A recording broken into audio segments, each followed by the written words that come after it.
Welcome to মুনমুনের classroom. আমরা করছি প্রশ্নবিচিত্রার set 4-এর part 3, যেটা পাবে তোমরা 286 পৃষ্ঠায়।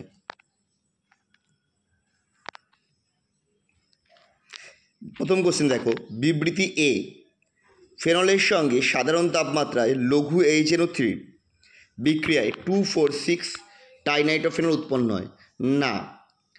ফেনলের সঙ্গে প্রথমে গাঢ় সালফিক অ্যাসিড করতে হয়, তারপর গাঢ় নাইট্রিক অ্যাসিড দিলে তবে 2,4,6 টাইনাইট্রোফেনল বা পিক্রিক অ্যাসিড উৎপন্ন হয়। কারণ হিসেবে বলেছে ফেনলের OH গ্রুপ অর্থপ্যারা নির্দেশক, এটা কিন্তু সঠিক, অর্থাৎ এখানে এ মিথ্যা কিন্তু আর সঠিক, অর্থাৎ অপশান ডি। পরের কোশ্চেন চলে যাই, নিম্নলিখিত বিক্রিয়ায় উৎপন্ন মুখ্য বিক্রিয়াজাত পদার্থের কোনটি? দেখো এখানে যে কটা দিয়েছে এদের মধ্যে আবার অপশান বি।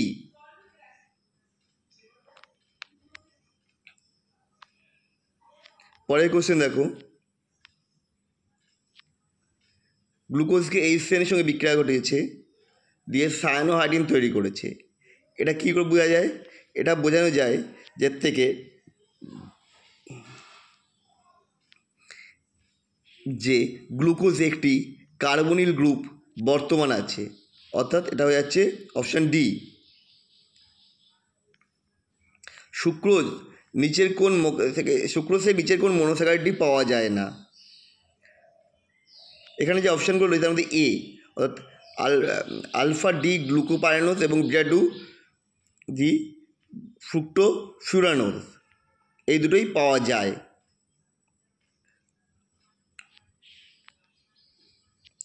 বিবৃতি 29, বিবৃতি এ, গ্লাইসিন ছাড়া প্রকৃতিতে প্রাপ্ত সকল অ্যামিনো অ্যাসিড আলোক সক্রিয়, এটা সঠিক।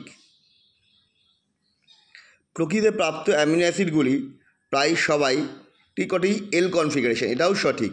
তার মানে এ ও আর দুটোই সত্য, কিন্তু এটা আরটা এর ব্যাখ্যা নয়, সুতরাং এটা হয়ে যাবে অপশান বি। অ্যামিনো অ্যাসিডগুলি ড্যাশের মাধ্যমে পরস্পরের সঙ্গে যুক্ত থাকে, এটা হবে পেপটাইড লিঙ্কেজের মাধ্যমে পরস্পরের সঙ্গে যুক্ত থাকে। 31 নম্বর কোশ্চেন, ডিএনএতে নাইট্রোজেন গঠিত ক্ষার জোড়গুলি পরস্পর আটকে থাকে ড্যাশের দ্বারা, এটা হয়ে যাবে হাইড্রোজেন বন্ধনের দ্বারা। পরে দেখো স্তম্ভ মেলানো,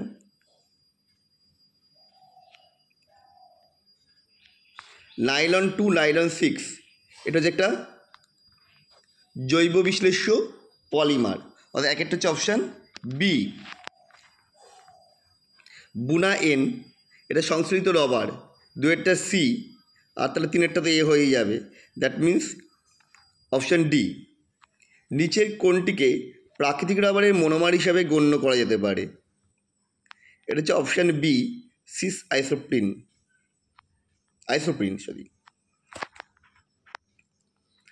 নিচের কোনটিতে থার্মোপ্লাস্টিক পলিমার নয়? Polythene, neoprene, polystyrene, bakelite. Bakelite হচ্ছে থার্মোসেটিং পলিমার, অপশান হয়ে যাবে ব্যাকেলাইট। বিবৃতিগুলির মধ্যে কোনটি সঠিক আছে? লাস্ট এটা, থার্মোসেটিং পলিমারগুলিকে বারবার তাপ প্রয়োগ করে নমনীয় করা যায় না। উচ্চ ঘনত্ব বিশিষ্ট পলিথিন অণুর শৃঙ্খল শাখাযুক্ত, এটাও ভুল। পিটি হলো টেরিথ্যালিক অ্যাসিড ও ইথিলিনের পলিমার,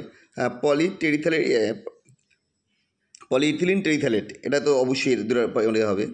ইলাস্টোমার বা স্থিতিস্থাপক পলিমারগুলির আণবিক শৃঙ্খল অবিন্যস্ত এবং এদের মধ্যে ভ্যান ডের ওয়ালস আকর্ষণ বল কাজ করে, এটাও ভুল বলছে, এটাই সঠিক, এটাই ঠিক, সেটা যাবে অপশান ডি। আমাদের ভিডিও তোমাদের কেমন লাগলো কমেন্ট করে জানিও। আবার তাড়াতাড়ি চলে আসবো নতুন ভিডিওর সাথে।